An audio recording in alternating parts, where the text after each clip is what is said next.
What's going on, guys? Styx here with the Token Minorities, filling in for the one and only Aurabomb today because he is either going on vacation or Thanos snapped his fingers with the Infinity Gauntlet. Regardless, Aura messaged me saying that he would need a little bit of help, and I was like, you know what? I got you, bro. I got your back right now.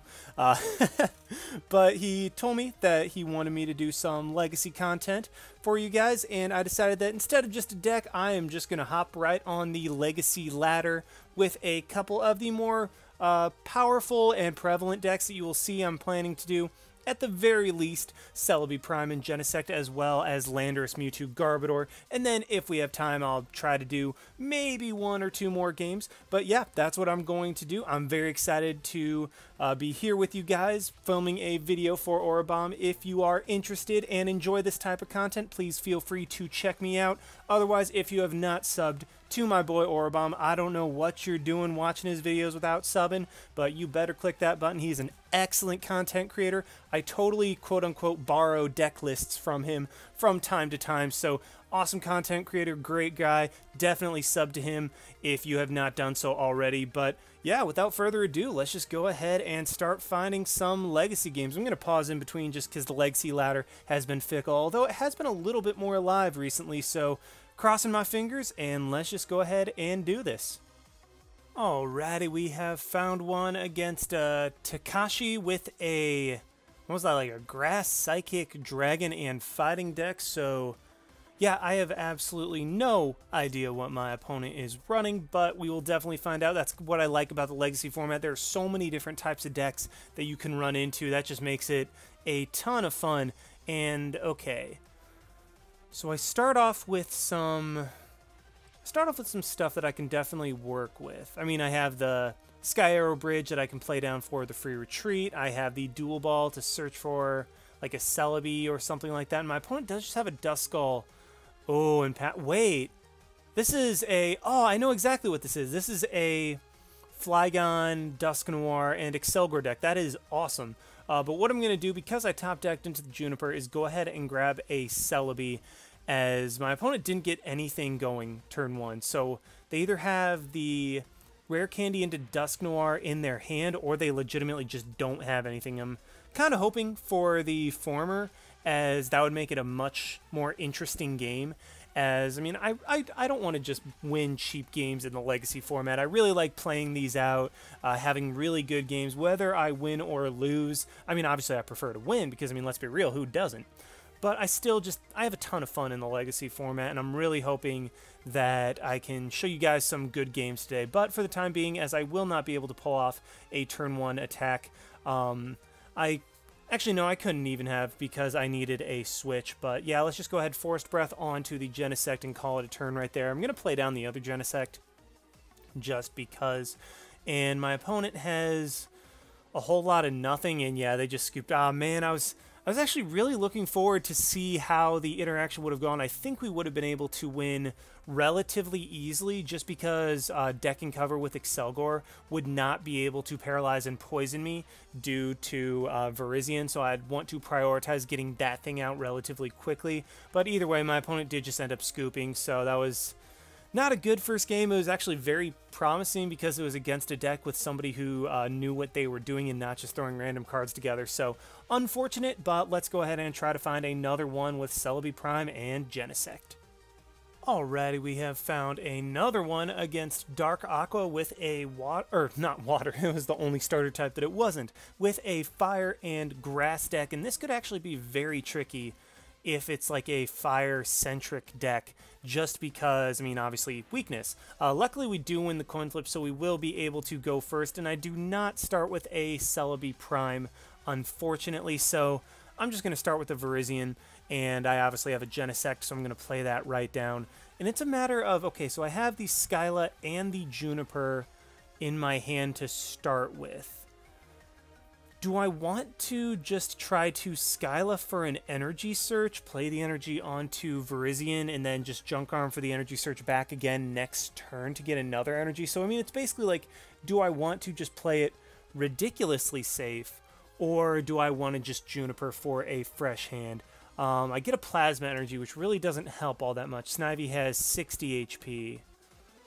And okay, we're up against just a bunch of starters. So what I am going to do actually is make just that incredibly safe play of going for the energy search. This way I can save the plasma energy for next turn if I need to. If I can somehow draw into like a Celebi Prime or something to that effect.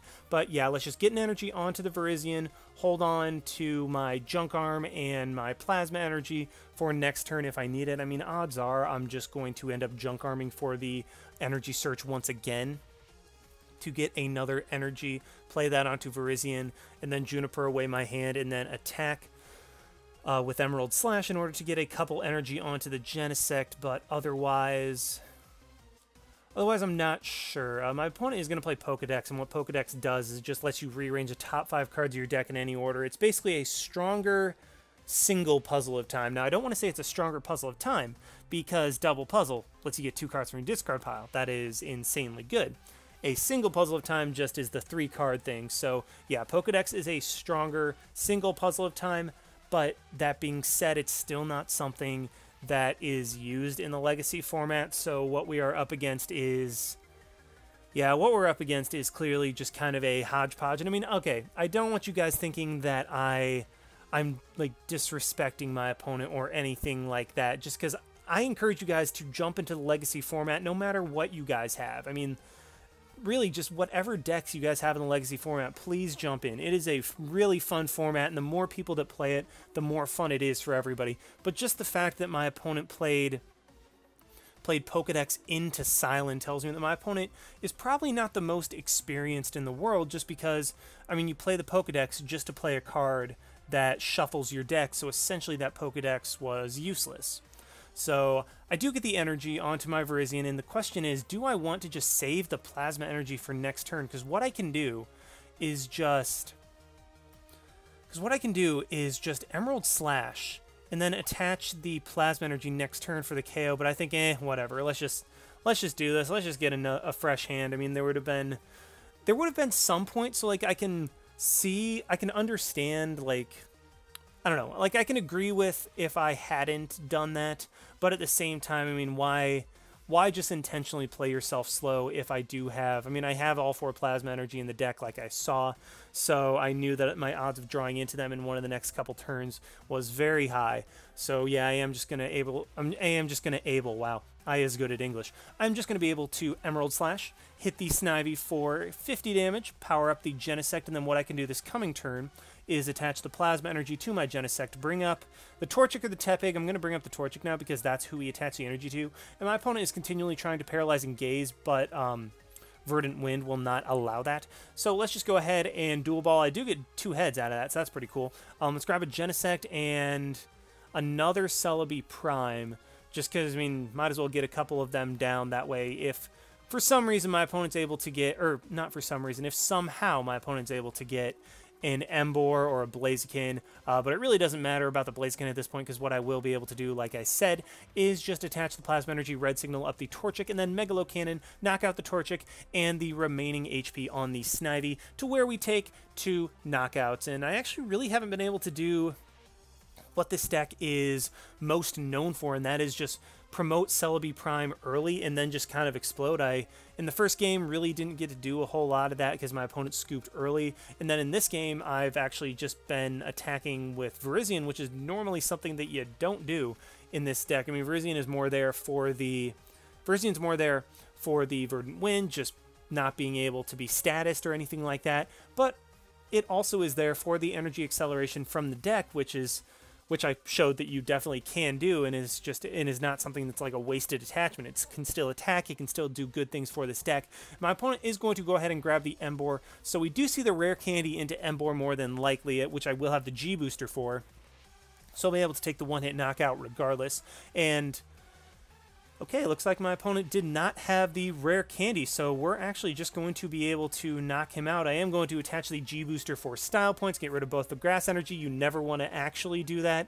You always want to get rid of the plasma energy when you G-Booster with Genesect, just because the plasma energy is recyclable, and also Also, the grass energy counts towards the cost, whereas the plasma energy really does not help anything else. I mean, Genesect can G-booster whether it has 2 grass and a plasma or just 3 grass, so always get rid of the plasma energy if you have just the minimum requirement for G-booster with Genesect. But regardless, even though that wasn't an amazing game by any means, as my opponent did not have the most competitive deck, still got to show off what this deck can do, and also kind of an alternative acceleration than what it generally is used for, because you usually use like Celebi Prime switches, kind of use Smeargle to try to get more switches and whatnot. So, I mean, like, solid enough on my end that I'm just going to roll with it. But yeah, so that's going to be Celebi Prime Genesect. The next deck I'm going to be showing you guys is Landorus, Mewtwo, and Garbodor, so get ready.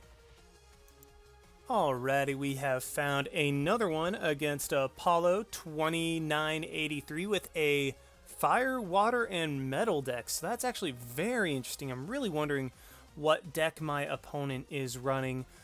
They unfortunately do win the coin flip, so we will have to go second, which isn't the biggest deal in the world, but still just a little bit annoying. But at the very least with this deck, you will be able to consistently attack first. You can definitely attack first with the Celebi Prime Genesect deck if you get everything reliably. And what is my opponent running? So there's the Ho-Oh Legend. See, is he running? So the Bronzong is the one that has the, I think it's like the Legend attack. It's an attack where you get 2 halves of a Legend and put it into your hand. So that's going to be pretty interesting. If I can get, let's see, what do I need? I am going to take those Mulligan cards 100%. No extra Pokemon, so I hope my opponent doesn't end me. And we do see the Bronzor. Unfortunately, this is the 70 HP Bronzor, so even with me, well, it's a 70 HP and the Psychic resist, although I'm pretty sure all Steel types Psychic resist anyway. But, ooh, okay. So the Rock Guard is going to be a little bit annoying. What I can do this turn is, yeah, how do I want to do this? So I definitely want to get Lando. I think because my opponent didn't play anything down, I can kind of play it safe.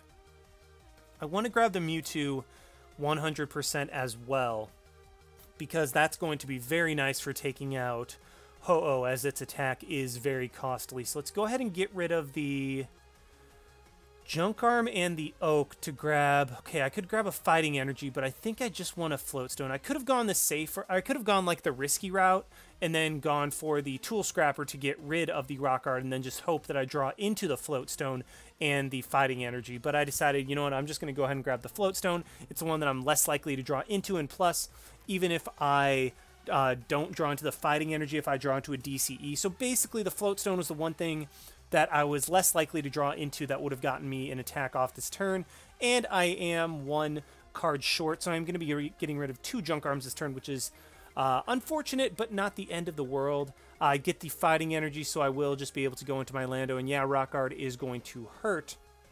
But at the same time, if he does not evolve this Bronzor in the coming turn, it will be knocked out by Poison, so yeah, I mean, my opponent has a Bronzor down, but I have a Lando. I am about to be able to shut off abilities, which actually doesn't matter, I don't think, with the Lugia, because I think the Lugia Legend, has a Pokebody, not an ability. So yeah, I think the Garbodor will be just completely ineffectual, so I might not even want to use that, all things considered, just because it will prevent me from being able to play down Jirachis, which, albeit isn't the biggest thing in the world, but it could be consequential later in the game. But regardless, he does. Okay, he counters my Stadium. It really doesn't matter. But he needs to get... Okay, if he hits this Legend Box, that's actually going to be very huge. And he whiffs. That's unfortunate. We see the Crushing Hammer. I mean, that just... I don't know. I feel like Crushing Hammer really just doesn't make sense in that deck. I feel like you would want to... Okay, Legend Ceremony, that's what it's called. So he is going to be able to get a Legend into his hand. And I mean, like, my opponent's running a very cool deck. I really... Well, apart from the Crushing Hammer, I really would like to try to play this out. But, unfortunately, I'm not just going to sandbag to let my opponent get more cards. I'm going to take the win. Wow, we haven't. Yeah, the Lugia... He does grab the Lugia Legend, but unfortunately for him... I will be able to knock out the Bronzong. I'm going to play the Hypnotoxic Laser just in case I missed something, like I just didn't calc correctly. But yeah, Rock Guard's going to be doing another 60 damage to me, but that doesn't matter because we knocked out the Bronze Song and we won the game. So, I mean, that was a very interesting game, to say the least. I mean, my opponent was running a very cool deck. I mean, I love Legend decks. I love seeing Legend decks tried to be used, but unfortunately in this instance, I mean, he just didn't get it going, which is the problem you run into with Legend decks. Like, if you just can't get it going, then there's not much that you can do. So, yeah, I mean, that sucks, but that's how it goes. We are able to take another win, and gonna try to find another one with Landorus, Mewtwo, Garbodor, and if it keeps going this way, I might be showing you more decks than just this. So, yeah, stay tuned. We will be right back. Alrighty, we have found another one against Crazy Razy with a Grass and Psychic deck, and this could actually be very, very cool if this is a Celebi Prime Genesect deck. I'm not sure what exactly the Psychic would be, but I feel like it could be Mr. Mime. Could be Mr. Mime. So I can, if this is a Celebi Prime Genesect deck, that'll actually be very cool. And unfortunately, we both mulligan, so we will get to have an idea of what each other is running. And hopefully I don't mulligan again. Yes, I do start with a Landorus and... Okay, so we see a Caitlyn, which is interesting. And yeah, I know what I'm running. I know what cards I mulligan. That's okay. You don't need to show me that game. But we do start off with some very solid stuff. I mean, I have the Lando, I have the Laser Bank, I have the Ultra Ball for a Jirachi if I need it, and I actually even top deck into a random receiver. My opponent does have Cresselia, so honestly, I have no idea what my opponent is running. We see the Cresselia, we see the Rare Candy. I don't know. I really don't. So because I got the Skyla, which was actually the one supporter I really didn't want in this situation, I am just going to Skyla for a Juniper, which is slow, but I mean, it's not the end of the world. Let's just go ahead and Skyla for that Juniper that I can play next turn. Really, any other supporter would have been fine, but no, they just had to give me the Skyla. But we will be able to Laser Bank this Cresselia and just end the turn. I mean, I do have a Floatstone on my Trubbish, that way I can get a Garbodor to Ability Lock next turn. So, I mean, I have all the things that I really need, or that I really would have wanted. The only extra thing would maybe have been a Floatstone on, or not a Floatstone, a Fighting Energy onto my Landorus, so that I can just keep powering that up to potentially Land's Wrath later in the game. But my opponent does counter my Verbank, and unfortunately I do have 2 in the discard pile now, so that is not going to be particularly helpful for me. My opponent does Charon, which, I don't know, I don't really agree with running Charon, just because there are so many cards that do more. I mean, I guess if you're running a deck that relies on hand size, then I definitely can see running Charon. And I do get a Dual Ball, so hopefully I can get a Mewtwo, never mind, with both of those. And okay, Juniper, come on, you can do it. And there we go. So this hand is actually very beautiful, because I get a Mewtwo, I'll be able to get a Garbodor to shut off my opponent. Let's grab another Mewtwo. Yeah, let's grab another Mewtwo, get 2 of those down, because, I mean, Cresselia, as soon as I can start hitting that thing for super effective damage, that will be amazing. Yes, I know that I'll be hitting it for like 10 damage with Hammerhead from Lando, but in my opinion, that's going to be just fine, as Poison plus 10 damage from Hammerhead will be solid enough, I would think. Just because that will be racking up. Yes, I don't have the Verbank, and fortunately, I do have Sparkling Particles shut off. I can't believe that's its ability name. Sparkling Particles, wow. But yeah, I do have Sparkling Particles shut off, so that's pretty nice, to where Cresselia cannot just heal off the poison damage. And you know, I'm actually interested to see the interaction between Poison and Sparkling Particles, if it comes down to that. And I do get a Juniper, so I'm actually just going to do that. Yes, it gets rid of 2 supporters, but man, still no DCE. Because if I had a DCE right now, I think I'd be able to win the game, just because I'd be able to hit the crest for 120 damage. No, it'd be 100 damage. And then, yeah, if I got a DCE off of that, I would have been able to just straight up win the game right there. As I have the Verbank, I have the Floatstone, I would have been able to just retreat into Mewtwo and win the game. But unfortunately, that's not how things go. I do just have to keep attacking the crests. And yeah, not able to take the win, but that's what happens sometimes. Just don't draw into what you need. I mean, if I wanted to have all 4, what's he catching up? Whatever he catchers up is actually good for me. But if I wanted to reliably get my DCE all the time, I would play 4 of them, but I only play 3 of them in this list. We see the Snivy and the Virizion come down, and the... Oh, I know what this is. This is the Superior Cresselia deck, where basically you just heal up a crap load of damage in between turns, and my opponent's going to be able to Psychic Protection, which actually... Yeah, it actually prevents him from being one-hit knocked out, so that's something, to say the least. Ooh, okay, I get this. So let's go ahead and get rid of the Reversal and the Junk Arm. I hate to do that, but I really want the N to grab a DCE, and it looks like a DCE even is prized at that. So let's Floatstone up the Landorus, DCE up the Mewtwo, and end an N to get a fresh hand, as I'm also going to be taking 2 prizes this coming turn. So yeah, in a very good spot right now. Let's retreat into the Mewtwo. I could... Actually, you know what? I'm going to go ahead and PCOM, put a Jirachi back, just grab the other Mewtwo. Do I want to just play that down? Because I think that'll be my way of winning this game. And then I am going to X-Ball, even through the Psychic Protection, the no weakness from that, still able to finish off the damage on the Cresselia from there. And yeah, we're in a great spot. I have a Mewtwo, I have a Landorus, I have a Garbodor that's set up. Really, I just have everything that I want. The Sigilyph luckily is weak to Psychic, so if I can X-Ball that thing, that will be absolutely amazing. Snivy will go down to a 3 energy X-Ball, which will probably be what I want to go for this coming turn. He does energy retrieval, and you know what? I kind of want to see my opponent get somewhat going, because I don't just want to steamroll it. I want to see my opponent's deck in action. I think that's a very, very cool deck that I really want to have the chance to play against, to see how that goes.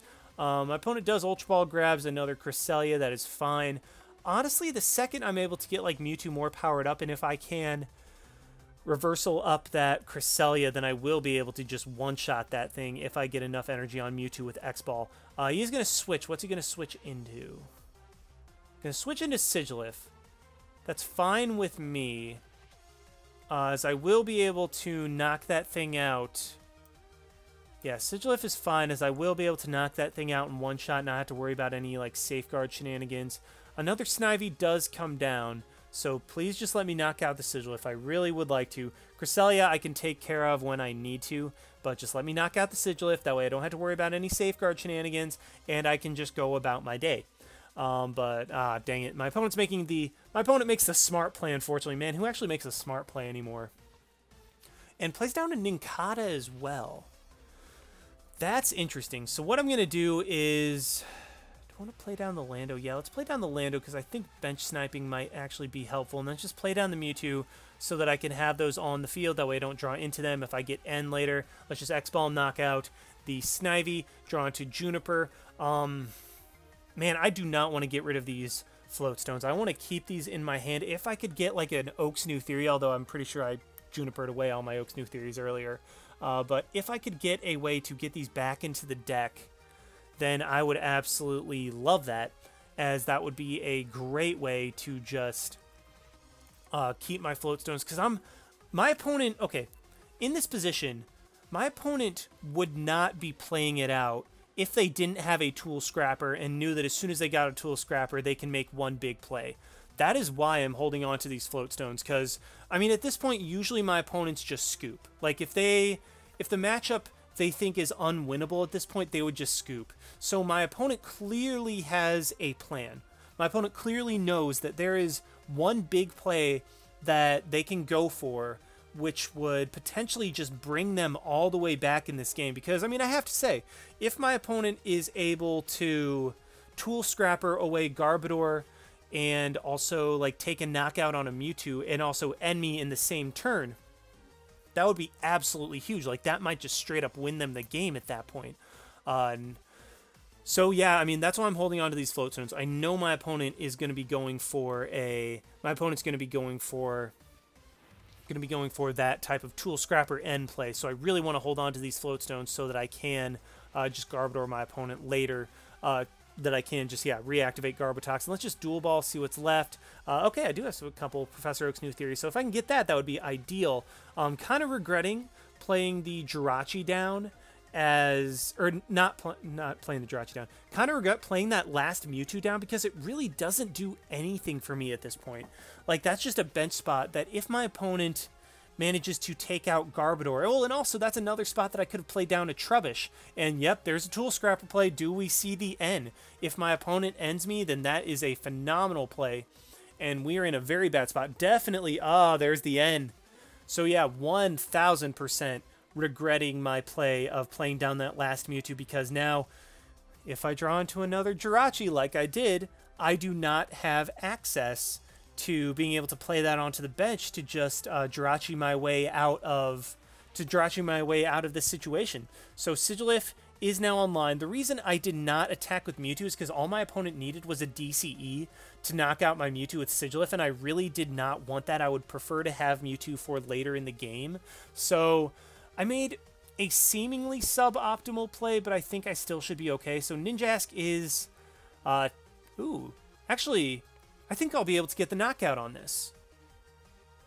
Well, as long as Poison... I would think Poison is the first thing that takes effect between turns. So with Hammerhead and Poison, I should be able to take the knockout on this Ninjask. Let's just start targeting down the Virizion. And yeah, okay, the Poison takes effect first. I will be able to take a prize. Wait, what?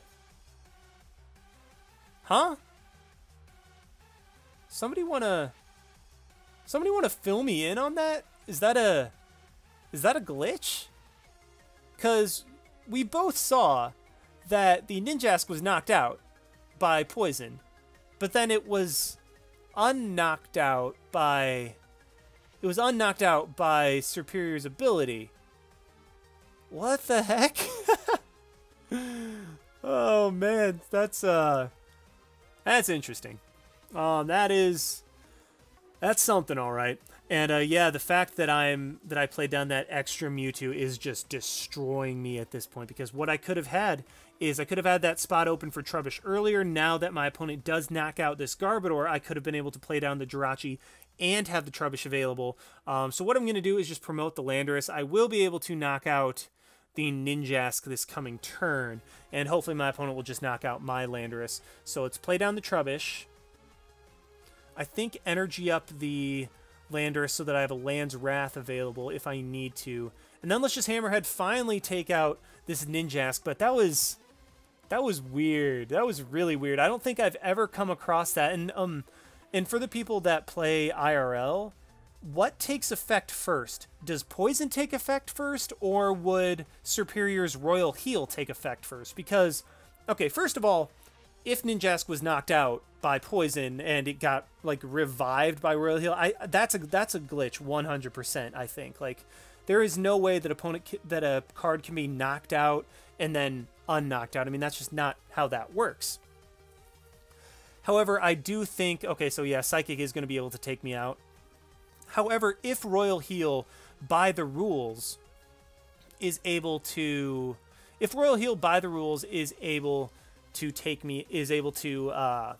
activate before Poison, then I'm okay with that. Because if Royal Heal activates first, then that's just what happens. Ninjask recovers 10 HP, and then it loses 10 HP to Poison, which would still leave it alive. So, I mean, if that's how it works, then I'm definitely okay with that. Like, I'm 100% okay with that, because, I mean, that just makes sense. However, it should not be able to come back from being knocked out by Royal Heal if it's already been put in knockout range by Poison. So if somebody with like the rules knowledge knows how that interaction is supposed to work, wants to let me know, please do, because I'm very interested to see how that goes. But otherwise, I mean, I'm in a position where I'm actually in a very bad spot, because I think if my opponent can catch her up my Mewtwo with energy, then I think I just lose. Yeah, if my opponent catches up my Mewtwo with energy, then I think I just lose, because it will not have any weakness, and there's no way that I can one-shot it, but it does just attack my Mewtwo that does not have any energy on it, so that's great for me. Land's Judgment, or Land's Wrath will not... Land's Wrath or Land's Judgment? Whatever. I didn't check. But either way, that's not going to quite do it. So what... Okay, I have a couple options. First things first, let's Ultra Ball to get that Garbodor, because I want those abilities shut down. And then let's see what else is in my deck. There's 1 DCE. Okay. There's 1 DCE in the deck. If I get that... So if I Energy and Hypnotoxic Laser, that should be able to finish off the game, I would think. But if I get a DCE, I just win regardless. So I could play it safe and play the Energy onto Mewtwo, because that's 160 damage. It's 140 with Eviolite. And then, no, I need Poison as well. So if I play that Energy on there, that'd be 160, and Poison would be 10 extra. So I think that would knock it out if I just played the regular Energy. But I think I just want to go for the DCE, and luckily I do get it. By Hypnotoxic Laser, I meant the Junk Arm, which would get me the Hypnotoxic Laser. But I do get the DCE, which is plenty. And I will be able to grab the Hypnotoxic Laser to knock him out. So that is... Whew, that was close. That was coming right down to the wire. Because if my last 2 cards in the deck were the regular Energy and the DCE, then I just kind of screwed myself, because I would have lost the game at that point. Although I could have Land's Raft. Or Land's Judgmented in order to potentially set up the 2-hit KO, but if my opponent got a catcher, then I would just be screwed. But luckily, I do get the DCE. The last DCE is there, and we are able to win the game. So that was... Whew, that was a very clutch game. Like, we took a huge lead, but then, like I said, my opponent was able to make that comeback with that Tool Scrapper play, with that N in Tool Scrapper play. So... yeah, that was an awesome, awesome game against a very cool deck, one that I have not seen in a long, long time. So, yeah, I think I'm going to end the video there. Hope you guys enjoyed watching. If you enjoyed this type of content and enjoyed seeing the Legacy format, please feel free to subscribe to me. Otherwise, once again, hope you enjoyed. We will now bring you back to your regularly scheduled Aurabomb content. Like, comment, subscribe, all that good stuff. And this is Styx signing out. Why not? See you guys.